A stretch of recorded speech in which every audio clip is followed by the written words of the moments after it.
जय हिंद। तो आज की क्लास में हम लोग बात करेंगे जो कि बौद्ध धर्म, बौद्धिज्म।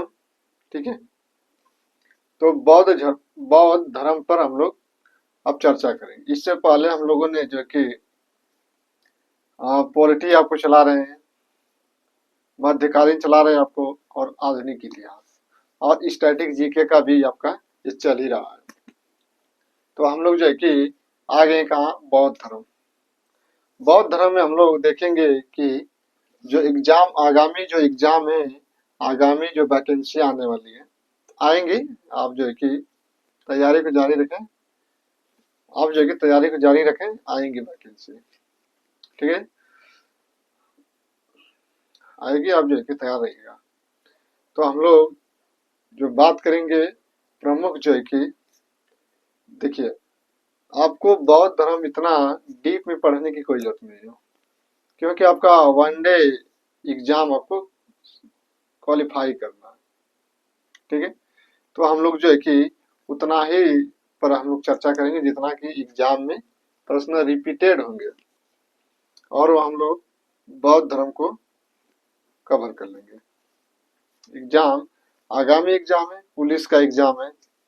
अभी आपका देखिए ग्रुप डी का फॉर्म भरा गया है। अभी आपका जो है कि ये वाला पेट जिसने फॉर्म भरा थे, उनका जो है कि अब लेखपाल, यूपी लेखपाल की भर्ती भी आई है। तो वो हर जगह जो है कि यह काम कर देगा। ठीक है, तो आइए हम लोग स्टार्ट करते हैं, ज्यादा देरी ना करते हुए। ठीक है, तो देखिए ये आपका क्या है, जन्म। तो जन्म जो है कि गौतम बुद्ध का जन्म, जो कि बौद्ध धर्म के संस्थापक है। तो बौद्ध धर्म के जो संस्थापक है महात्मा बुद्ध, उनका जन्म जो है कि 563 ईसा पूर्व में जन्म होता है आपका लुम्बिनी। अशोक का एक अभिलेख जो है कि अशोक के अभिलेख को खुदाई करने के बाद यह पता चला कि जो गौतम बुद्ध का जन्म है रुम्मिन देही, नेपाल में। रुम्मिन देही अभिलेख से यह हमें जानकारी मिलती है कि अशोक के समय के जिसके जो है कि अभिलेखों को लिखवाने की प्रथा जो है कि ये अशोक की ही देन है। ठीक, तो उसके जो अभिलेख थे अशोक के, हरुम्मिन देही अभिलेख, यह नेपाल से मिला है, खुदाई करने के दौरान मिला। तो वहां से जानकारी मिलती है कि गौतम बुद्ध का जो जन्म हुआ था लुम्बिनी जो है कि आपका कहाँ पड़ता है, तो नेपाल में। नेपाल में जो है कि यहाँ पे देखिए कपिल वस्तु गांव जो है कि आम्रकुंज वर्तमान में रुम्मिन देही आपका नेपाल में, वहां पे जो है कि गौतम बुद्ध का जन्म स्थान है। ठीक है, और जब उनका जन्म हुआ, ठीक है, उनकी माता का नाम था महामाया और उनके पिता थे शुद्धोधन, जो कि शाक्य कुल के वह मुखिया थे। शाक्य गणराज्य के वह मुखिया थे आपके, कौन, तो गौतम बुद्ध के पिताजी। उनकी माता महामाया। जब गौतम बुद्ध का जन्म हुआ, जब अब देखिए, जब गौतम बुद्ध का जन्म हुआ तो उनकी माता की मृत्यु हो गई। ठीक है, उनकी जन्म के पश्चात कुछ ही दिनों के बाद उनकी माता की मृत्यु हो जाती है।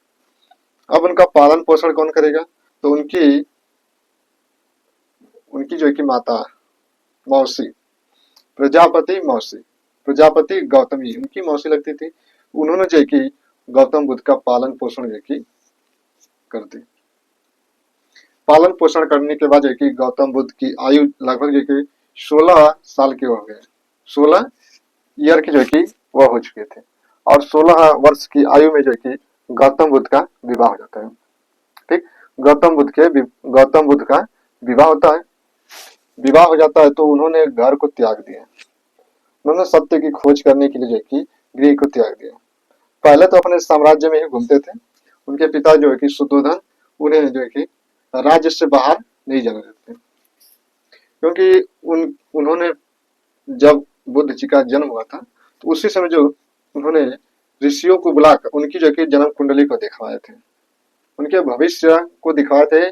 तो उन जो कि जो ब्राह्मण थे उन्होंने बताया कि आपका पुत्र या तो क्या बनेगा, या तो राजा बनेगा, या तो चक्रवर्ती राजा बनेगा, या तो सन्यासी बनेगा। इन दोनों में से जो है कि एक ही ये बन पाएंगे, या तो सन्यासी बनेंगे या तो वह राजा बनेंगे। इसलिए जो है कि उनके मन में जो है कि शुद्धोधन, उनके पिता के मन में यह जो है कि अंदर से क्या होने लगी, घबराहट होने लगी, या कह सकते हैं अंदर ही अंदर उन्हें यह लगने लगा था कि कहीं मेरा पुत्र जो है सन्यासी न बन जाए, ठीक है, सन्यासी न बन जाए। तो इसलिए जो है कि उन्हें साम्राज्य से बाहर जो है कि गमन करने के लिए नहीं जाने देते थे।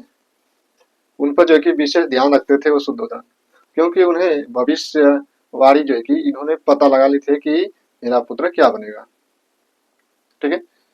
तब जो कि कभी इनके दिमाग में यह चला गौतम बुद्ध के कि क्यों ना हम जो है कि अपने साम्राज्य का भ्रमण करते हैं, हम भी देखते हैं कि हमारी प्रजा कैसी है, प्रजा की दुर्दशा कैसी है, और उसके भ्रमण के लिए जो है कि यह निकल पड़े थे। महात्मा बुद्ध अपने साथी 4 को लेते हैं, और इनके जो कि घोड़े का नाम था कंथक। उनके जो सारथी थे, चन्ना थे या चार थे, कहा कि चलो जरा मुझे साम्राज्य का गमन कराओ, मेरा भ्रमण कराओ, थोड़ा सा मैं देखना चाहता हूँ कि साम्राज्य के मेरे आसपास जो कि प्रजा कैसी हालत में है, कैसी स्थिति में है। क्योंकि ना उन्हें दुख का पता था कि यहाँ पे कोई बूढ़ा भी होगा, कोई बीमार भी पड़ता है तो उसकी मृत्यु भी होती है, तो उसके विलाप में कोई रोते हैं, ये सब जो कि इन्हें यह अंदाजा भी नहीं था, क्योंकि ये हमेशा साम्राज्य में रहते थे और वहां पे जितने भी रहते थे लोग जो कि खुशी रहते थे साम्राज्य के अंदर, दरबार के अंदर, ठीक है, महल के अंदर में। तो ये भ्रमण के लिए निकले, तो भ्रमण के लिए निकले जब यह, इन्होंने 4 दृश्य देखे थे, जो कि ये 4 आर्य सत्य हैं, ठीक है। इन्होंने 4 आर्य सत्य को देखे थे। इन्होंने बूढ़ा व्यक्ति को देखा, ठीक है, बूढ़ा व्यक्ति को देखे, ये गौतम बुद्ध। थोड़ा सा और आगे बढ़े तो इन्होंने जो है कि एक बीमार व्यक्ति को देखे, बीमार व्यक्ति को देखे, फिर एक थोड़ा सा और आगे बढ़े तो एक मृत्यु, वो जो बूढ़ा था, जो पहले बीमार था, बीमार होने के बाद जो है कि पहले तो बूढ़ा था, आपके डंडे पे चल रहा था, ठीक है। आप लोग जो है देखे होंगे गांव में पुरनिया लोग होते हैं जो वो डंडा पे चलने लगते हैं, आपकी भी होगी समय, ठीक है, ऐसी कोई बात नहीं है, हर कोई जो है कि लाठी से ही चलेगा एक समय, ठीक है। तो जो है कि वो जब निकले भ्रमण करने के लिए तो उन्होंने बूढ़ा व्यक्ति को देखे, बूढ़ा व्यक्ति, वो जो बूढ़ा व्यक्ति था वह बीमार, अब बीमार हालत में उन्हें देखा, देखे। फिर जाकर थोड़ा सा और आगे बढ़ते हैं तो उन्होंने वो देखे कि ये जो बूढ़ा व्यक्ति था उसकी डेथ हो गई थी। उन्होंने अपने हमेशा जो कि अपने चाण या अपने चना से पूछते थे, उनका जो सारथी था, जो हाथी को चलाने वाला था, हमेशा पूछते थे कि ये क्या है, ये क्या है, वो बताते थे। तो वो जो बूढ़ा व्यक्ति था उसकी मृत्यु हो गई। फिर और आगे बढ़े तो उन्होंने देखा कि सारथी ये जो जंगल में इतने सुनसान एरिया में जो कि ये बैठा कौन है, और ये जो कि मुस्कुराते हुए जो कि ये खुश लग रहा है, इसे क्या, इसे कोई दुख नहीं है। तो जो कि बताते हैं चार की महाराज जो कि मोह माया तृष्णा, जो तृष्णा होती है, मोह माया, जो कि सब त्याग कर, अपना परिवार घर त्याग कर, या जो कि सन्यासी का भेष बनाकर जो कि वस्त्र धारण कर कर, या जो कि मोक्ष की प्राप्ति के लिए जो है कि ये तपस्या कर रहा है, क्या कर रहा है, तपस्या कर रहा है। यही जो है कि सबसे खुश यही व्यक्ति लग रहा है, सब कुछ न, सब मोह माया त्याग कर, सब तृष्णा अपनी त्याग कर, क्योंकि एक सन्यासी का रूप बनाकर जो कि जंगल में बैठा है। तब जो कि चंद्रगुप्त सॉरी गौतम बुद्ध, इन्होंने आपका भ्रमण कर लिया साम्राज्य का, अब ये चले जाते हैं अपने महल में। अब वहां जाने के बाद जो है कि इनको अब वही जो कि चीजें जो देखे थे वस्तु, वो धीरे धीरे इनके दिमाग में जो है कि इनके मन में जो है कि अब लाल जिज्ञासा जगती है, कुछ जो है कि सत्य की खोज करने के लिए जो है कि गौतम बुद्ध रात को जो है कि गृह त्याग कर देते हैं, ये घर छोड़कर चले जाते हैं। घर छोड़कर जाएंगे रिज्जू पालिका नदी के तट पर जो है कि महाबोधि वृक्ष के नीचे, जो है कि बोधि वृक्ष के नीचे इन्हें ज्ञान की प्राप्ति होगी। 29 वर्ष की आयु में जो है कि इन्हें ज्ञान की प्राप्ति हो जाएगी, जो आपका बिहार में बोध गया है, इन्हीं के नाम से जो कि फेमस है। प्रसिद्ध है बोध गया।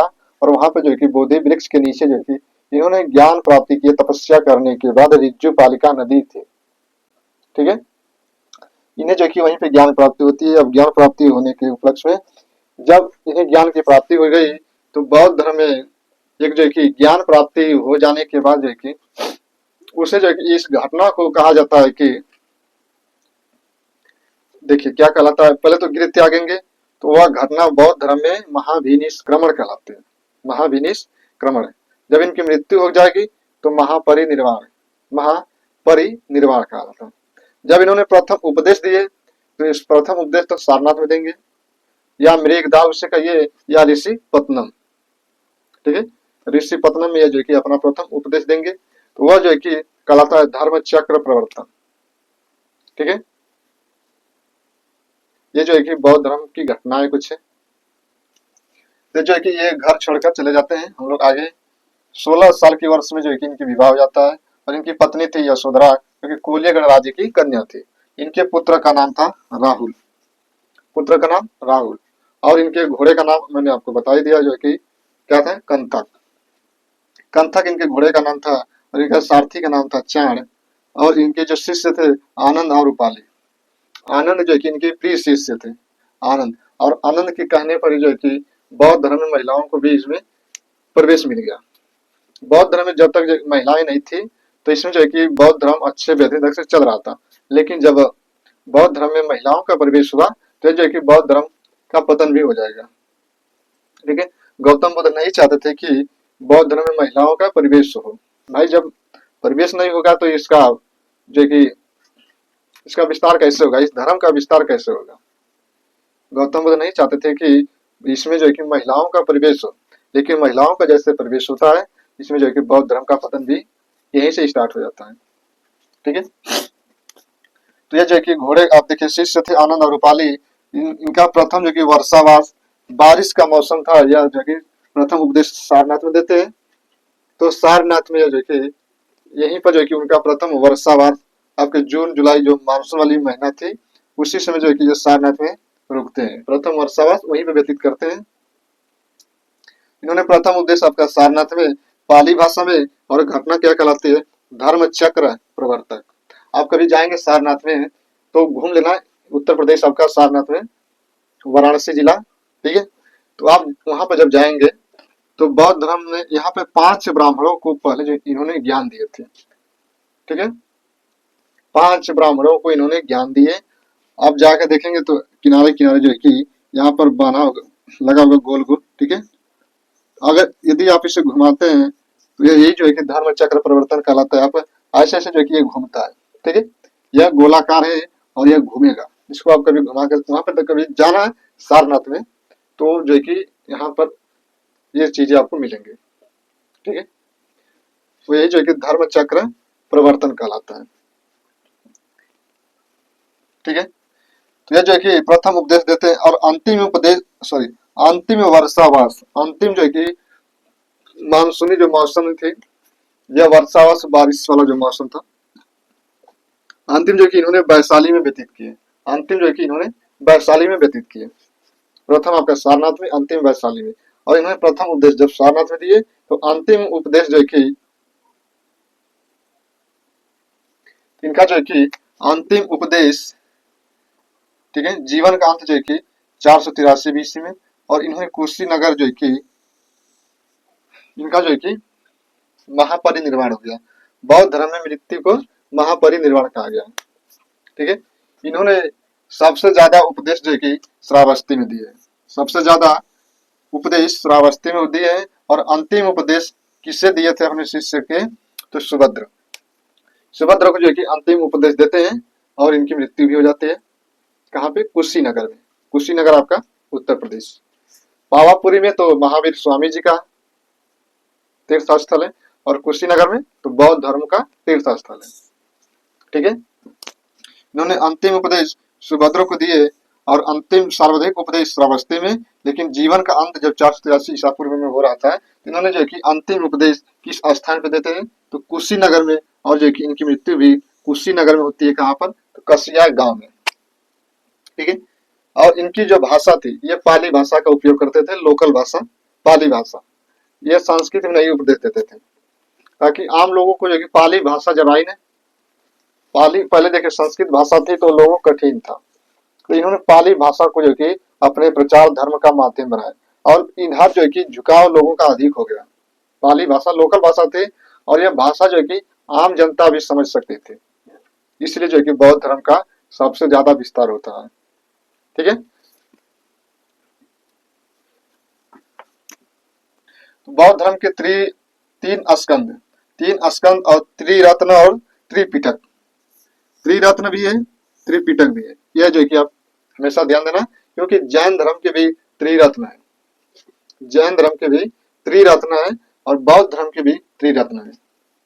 तो ये जैन धर्म के जो त्रिरत्न है, बुद्ध धम्म संघ, बुद्ध धम्म संघ, ये क्या है, बौद्ध धर्म के त्रिरत्न है। जैसे आप एक जो है कि बना होगा गाना, बुद्धम शरणम गच्छामि, धम्म शरणम गच्छामि और संघ शरणम गच्छामि, बुद्ध संघ धम्म, बुद्धम शरणम गच्छामि, धम्म शरणम गच्छामि, संघ शरणम गच्छामि। ये बौद्ध धर्म के त्रिरत्न है। बौद्ध धर्म के त्रिपिटक, विनय पिटक, सुत्त पिटक, अभिधम पिटक, विनय पिटक, सुत्त पिटक, अभिधम पिटक, यह बौद्ध धर्म के त्रिपिटक है। विनय पिटक के रचनाकार उपाली, ये जो है कि विनय पिटक, सुत्त पिटक और बौद्ध धर्म के 3 स्कंद है, प्रज्ञा, शील, समाधि। ठीक है, समाधि जो मृत्यु हो जाती है, तो 3 स्कंद है आपके, प्रज्ञा, शील, समाधि। बौद्ध साहित्य जातक कथा है, जातक कथा जो है कि बौद्ध साहित्य का एक ग्रंथ है। इसमें बौद्ध गौतम बुद्ध के पुनर्जन्म का कहानी है, पुनर्जन्म का कहानी है आपका जातक कथा में। बौद्ध धर्म के एक और त्रिरत्न है जिसका नाम है अंगुत्तर निकाय। अंगुत्तर निकाय जो कि 16 महाजनपदों का उल्लेख मिलता है, 16 महाजनपदों का उल्लेख बौद्ध धर्म के अंगुत्तर निकाय से। ठीक है, जैन धर्म का आपके जैन धर्म के ग्रंथ है जो कि वहां से भी हमें क्या मिलती है, जानकारी मिलती है कि 16 महाजनपदों का। ठीक है, ये जो कि बौद्ध धर्म है आपका। हाँ, अब बौद्ध धर्म में हम लोग देखते हैं कि जो बौद्ध संगीतियां हुई थी, वैसे तो आप 5 हुए थे, लेकिन एग्जाम जो है कि वनडे लेवल में केवल 4 ही पूछता है, 4 ही पूछता है आपके क्या बौद्ध संगीति। प्रथम बौद्ध संगीति होती है आपकी राजगिरी। राजगिरी जो कि प्रथम बौद्ध संगीति का आयोजन कराया जाता है। ये आयोजन जो है कि जैसे नहीं होता है आपका, समय समय पर जो है कि जैसे इस समय की पार्टियां हैं, वो समय समय पर अपना जो है कि अधिवेशन करती है, अपनी बैठकें करती है, तो ठीक उसी प्रकार जो है कि यह भी बौद्ध संघ जो है कि संगीतियां होती थी। प्रथम बौद्ध संगीति आपका राजगिरी में, किसके समय में, आजाद शत्रु के समय। ठीक है, और जो है कि दूसरी बौद्ध संगीति वैशाली में, दूसरी बौद्ध संगीति वैशाली में। ठीक है, दूसरी बौद्ध संगीति वैशाली में किसके समय में हुई थी?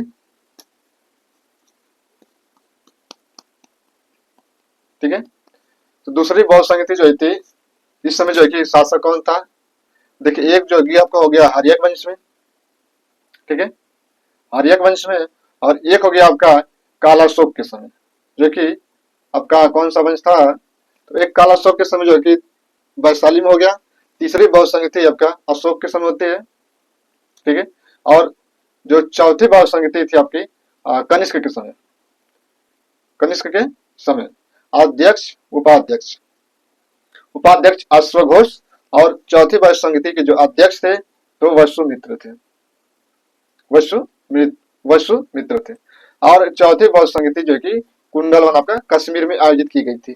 जब चौथी बौद्ध संगीति आपका आयोजित कराना था तो इसके लिए सलाह दिए थे पारस्व। पारस्व के कहने पर जो है कि चौथी बौद्ध संगीति का आयोजन करा जाता है। और 5वीं बौद्ध संगीति होती है आपकी पुष्यभूति वंश का शासक हर्षवर्धन। हर्षवर्धन के समय जो कि 5वीं बौद्ध संगीति का आयोजन करा जाता है। तो यह जो है कि आप बौद्ध संगीति आप जो है कि मिलेंगे अगले नेक्स्ट क्लास में, तो उसमें जो है कि इसका भाग 1 जो है कि भाग 2 में हम लोग कवर कर लेंगे। ठीक है, तो अगले जो टॉपिक है इसमें हम लोग पढ़ेंगे अब बौद्ध धर्म के और भी है जो भी आपके छूटे हुए प्रश्न है उस पर जो कि चर्चा किया जाएगा। ठीक है, तो ये जो कि बौद्ध धर्म से इतना जो कि आपका बहुत प्रश्न है, बनाएंगे तो बहुत बन जाएगा। ठीक है, अपनी जो कि तैयारी को जारी रखें। ठीक है, तो जय हिंद, जय भारत।